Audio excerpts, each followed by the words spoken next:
atau maju. Jadi jangan sampai kalau berbicara masalah sesuatu yang dinamis, gerakan itu betul-betul harus maju. Jangan sampai mundur, bahkan tetap pun atau kita itu seolah-olah berdiri tanpa ada kemajuan, tidak boleh. Kalau berbicara masalah pemuda, pemuda ini adalah harapan bangsa.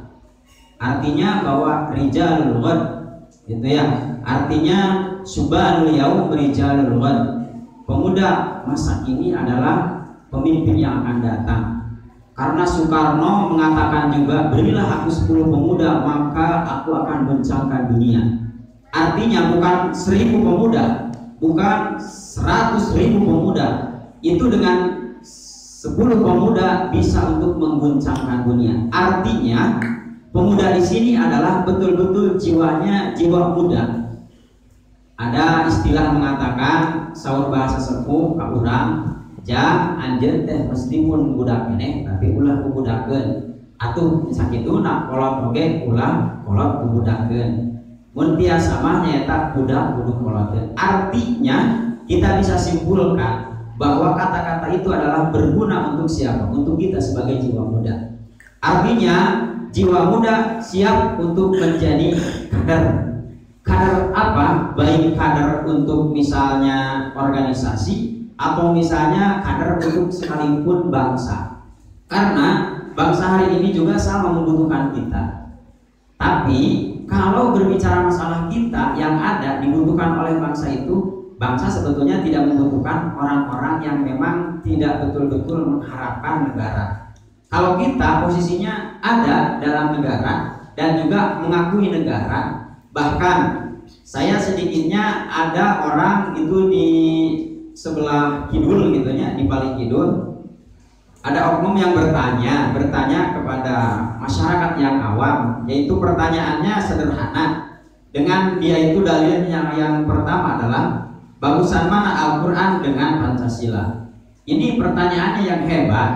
Kalau kita tidak ada dasar, nanti akan menjawab bagaimana. Nah, saya akan tanya dengan anak-anak muda ataupun kaum-kaum muda ataupun sahabat-sahabat muda yang ada di sini, saya akan tanya, kalau ada salah seorang yang datang sama Anda, sama sahabat, nanti bertanya dan lontaran pertanyaannya seperti itu, bagusan mana Al-Quran dengan Pancasila? Coba kalau kita jawab, bagusan mana? Kalau orang yang cinta agama sudah jelas terbersit dalam pikirannya bahwa itu bagusan Al-Quran jawabannya. Sehingga ketika kita menjawab bagusan Al-Quran, memang nggak salah, itu betul. Tetapi bagi mereka itu akan nanti menjadikan sebuah menjadikan sebuah senjata untuk nanti ketika Al-Quran diangkat dan Pancasila itu ditiadakan. Artinya tidak mengakui terhadap Pancasila. Kalau kita orang Indonesia, maaf, di sini kita itu sebagai penduduk Indonesia bukan Darul Islam, tapi Darussalam. Artinya negaranya bukan negara Islam. Nah, misalnya begini, gimana Pak kalau ada istilah ataupun ada dalam Al-Quran yaitu ya ayyuhalladzina amanu udkhulu fis-silmi kafah.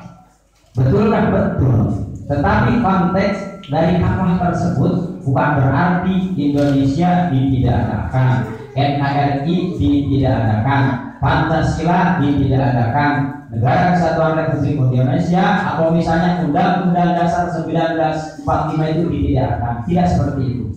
Artinya kita bersama-sama dengan Pancasila. Karena mau tidak mau, kalau kita berbicara masalah sejarah, makanya ada pepatah mengatakan, orang tua mengatakan, kita itu harus tahu sejarah biar tidak tolol. Jadi lamun terang sejarah mah sekedik kasepuh teh nyalahkeun, buku sepuh mah pengalaman anak tos jero. Sok sanaos contohna upami ilmu makan variasinya. Kadang-kadang ilmu mah sepuh biasa eleh kurang kali alim tina ilmu. Tapi berbicara masalah pengalaman itu tidak akan terkalahkan. Yang namanya usia itu pasti berdampak terhadap pengalaman. Maka dengan tadi pertanyaan, jawabannya kita adalah bagusan Al-Quran, betul. Tetapi kalau boleh dijawab itu adalah bagus Al-Quran, tetapi Pancasila pun adalah dari Al-Quran. Betulkah dari Al-Quran? Betul. Kita survei dulu ketika Jepang